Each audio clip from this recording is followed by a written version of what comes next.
Ansoumana Sarr, vous avez la parole. Alassane Niang se prépare. Merci beaucoup, Monsieur le Président. Donc, Madame la ministre, ñu ngi lay nuyu di nuyu ses collaborateurs di nuyu aussi les honorables mes collègues députés.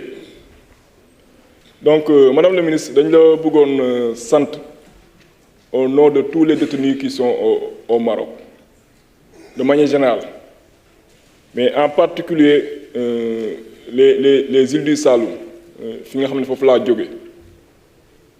xëy na sama collègue Youngare mu ngi naan Tëngéej zone de départ la, mais foog naa dans le Sénégal les îles du Saloum bokk nañ ci zone de départ yi gën a, en tout cas fii Sénégal yi di jóge di émigrer Maroc, les îles du Saloum bu ñu fa ëppalewul tamit xam naa ne kenn ñu leen ëppale bëriwul.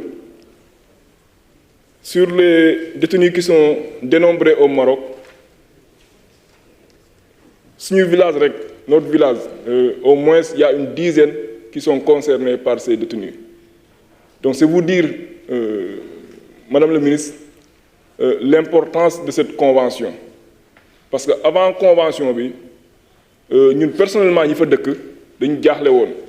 Donc fu nekk dañ fa doon woote, fu nekk dañ fa doon dem di xool ce problème-là, comment nan lañ koy résoudre.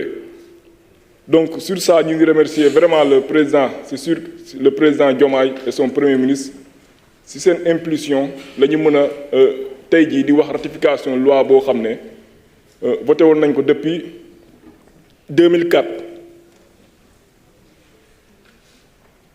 Convention boo xam ne voté woon nañ ko depuis ratifié yoon nañ ko signé woon nañ ko depuis 2004. Madame la ministre, may ñëwaat ci problème mu passeport yi.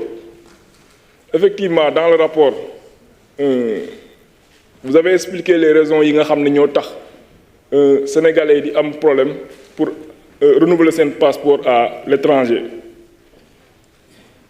dëgg la ñu ngi ciy wut ay solution wala yéen a ngi ciy wut ay solution, mais dama jàpp ne Madame la ministre, gis nga les Sénégalais de l'extérieur dañu leen war a gën a taxaw. À chaque fois ñu ñoo nekk fi di vanter wala di magnifier rôle bi diaspora bi di jouer Sénégal, bàyyi fi seen yaay, bàyyi fi seen doom, bàyyi fi seen jabar nekk extérieur, et la plupart liggéey rek moo leen tax a jóg, dara taxu leen jóg. tey jii boo bëggee renouveler sa passeport nekk étranger nga war def 3 mois pour am rendez-vous, war a toogaat ay fan pour jot passeport bi, mu war laa yóbbu ci 4 wala 5 mois pour nga am sa passeport. Pour man loolu dafa yàgg.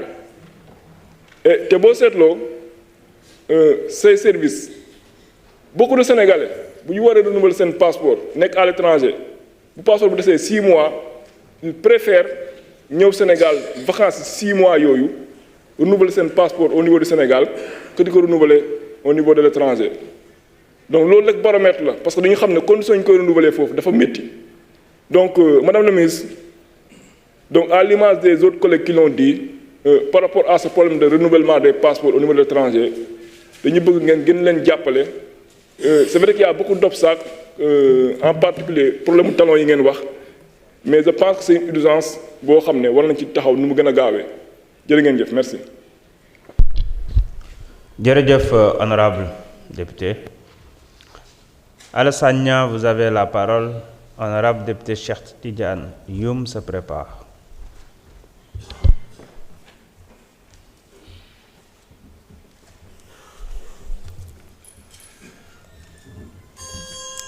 Merci beaucoup, Monsieur le Président, Madame et Monsieur le Ministre, honorables collègues députés. Madame le Ministre, ñu ngi saluer la volonté politique bi nga am pour sortir des tiroirs une convention vieille de 21 ans. Aujourd'hui, malheureusement, après le rapport, le débat s'est porté sur le carnage financier.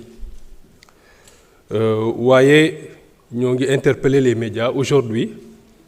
Pendant 21 ans, il y a des Sénégalais aujourd'hui yoo xam ne mënoon nañ bénéficier wu d'une assistance judiciaire ba yenn jafe-jafe yi duñ ko am loolu également ce sont des débats pertinents yoo xam ni ñu ngi ciy interpeller les médias que ñuy orienté wu ci yoon boobu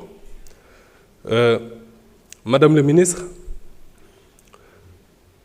effectivement j'espère que dinañ élargir ces conventions et ces accords-là dans les pays africains particulièrement et j'espère que ci espace CEDEAO ça ne va pas poser de problème parce que comme c'est un espace boo xam ne déjà am na ay accords ak ay conventions yu bari ñu ngi ko fay jël j'imagine que du poser problème Madame le ministre ce initiative bi nga am day jox espoir beaucoup de Sénégalais yoo xam ne tey ñi ngi en Gambie et pour un rien ils sont emprisonnés et tey bu ñu amoon une assistance judiciaire wóor na ma ni du jar sax ñu leen di tëj ba leen di transférer mais il y a cette convention-là donne de l'espoir aujourd'hui à beaucoup de Sénégalais yoo xam ni ñi ngi fële ci Gambie ñu tëj leen ci kaso yi ci loo xam ni tey bu amoon taxawaay du jar sax ñu tëj leen. Sur un autre registre je voudrais vous interpeller Madame le ministre parce que yaa ngi wax ni dinañ élargir ce réseau de coopération en matière judiciaire et sécuritaire et particulièrement en Afrique. Je voudrais vous interpeller par rapport à la gestion des frontières sénégalo-gambiennes. Ces frontières sont source de conflits. Et j'imagine que la Commission nationale de gestion des frontières, yi nga xam ni ci sa ministère lañ ko rattaché, dinañ am taxawaay ba actuellement diggante Gambie ak Sénégal am na ay problèmes yu fay juddu ci wàllu suuf ak ci leneen ak leneen surtout les tracasseries douanières et cetera j'imagine que dinañ am taxawaay ba conflits yooyu ñu mën a anticiper sur ces conflits-là et je crois que c'est extrêmement important la gestion de ces frontières-là.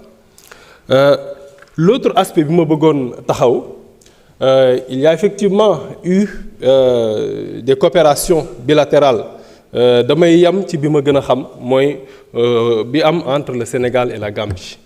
Il y a des organes qui sont installés et je vous le rappelle le secrétariat permanent sénégalo-gambien est un organe de liaison, de veille sur ces coopérations-là.